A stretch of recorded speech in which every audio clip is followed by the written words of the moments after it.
nag-invento ng mga pogo-pogo na yan at ibinintag sa kanya. Kasi po dahil sa atin, inalis niya ang mga tiwaling government officials, tiwaling mga opisyalis ng police at saka ng armed forces.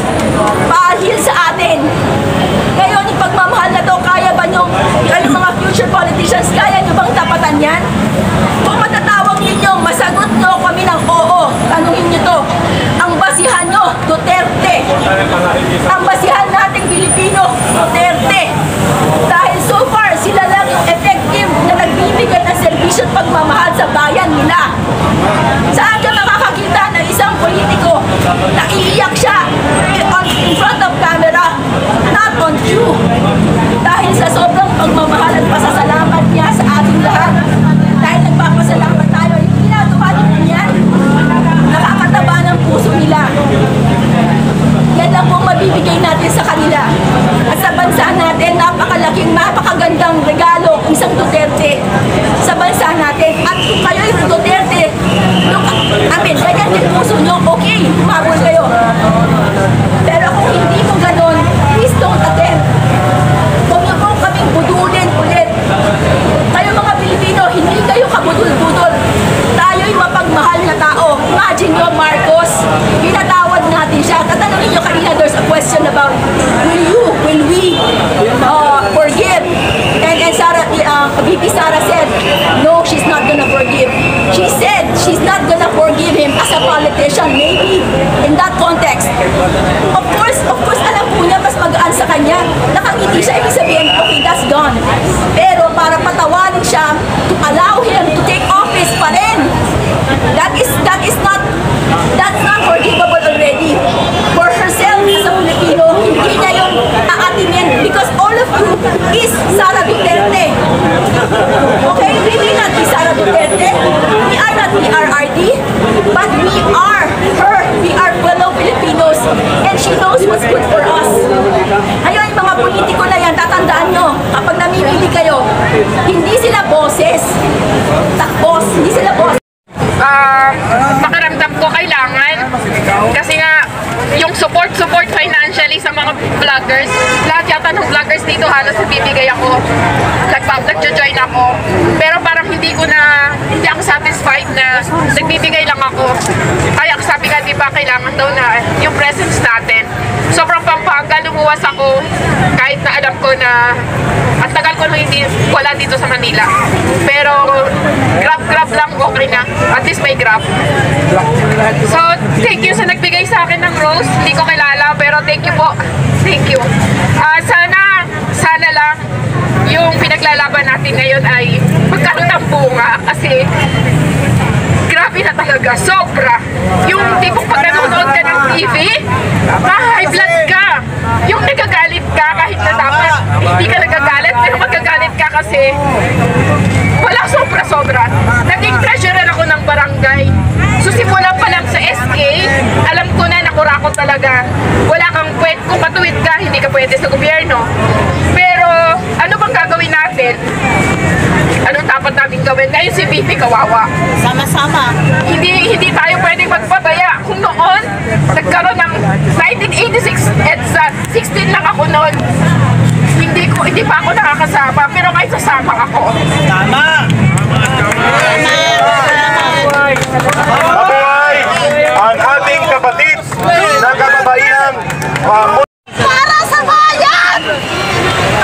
Ilabas mo! Kaya mo yan ma'am, kaya mo yan.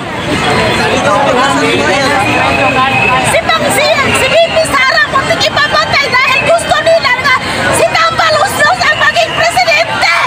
Hindi pwede, hindi kami mamayag nun!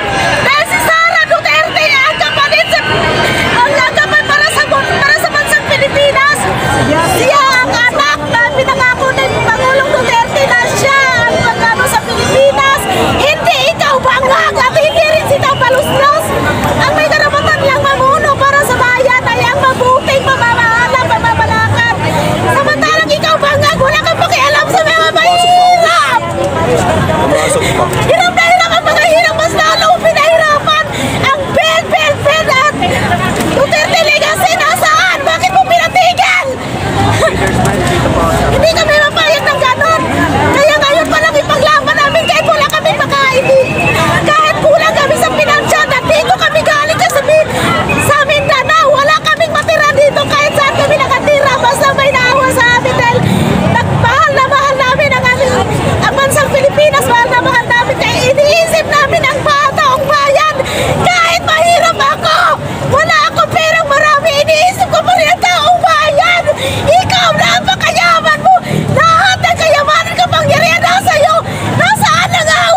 Pangulo.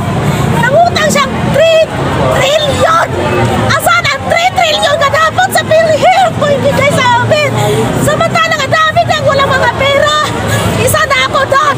Pero ang puso ko ay nasa mga mahihirap. Ikaw wala.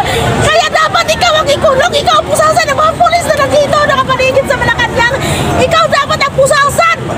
Naintindihan mo? Ikaw ang pusasan. Pati si Tampaluslos. Kayo ang ikulong. Kung hindi nila kaya kayong ikulong sa mga pulis nyo. Kami itong bayan. Lalaban kami. Oh, kamukha ko. Ito ko. Hindi ako natakot. Ikaw. Uy! Kaya... Tubig. Bigyan ng tubig. Ito hindi kaya ko. Masama ang loob ko dahil si BP Sara muntik yung patayin para wala na kakampi ang taong bayan. Masama ang loob ko. Kaya dapat isipin nyo mga taong bayan na dito ngayon na isipin nyo ang kalagayan ng bansa na huwag natin iasa sa mga taong walang pagmamahal at walang malasakit. Tubig mo na, ma'am, tubig. Hintayin natin. Last one. Laban. Kaya ganito, alam ko na hindi ako pababayaan ng Diyos. Tanging Diyos lang ang kakampi ko. Hindi ako natatakot na ipaglaban naman. Ginawa ko ang Suri Duterte Family Worldwide para sa pagmamahal sa bayan na hindi mapunta sa mga administrasyon na walang awa, walang tapang at malasakit para sa bayan. Kaya ka tayo mga nandito ngayon, dagdagan pa natin! Pumunta pa kayo, dagdagan pa natin ang munta. Hindi tigil na hindi pumapasibangang! Kaya yun lang.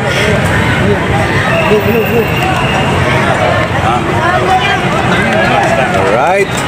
Thank you very much, ma'am. Okay, thank you.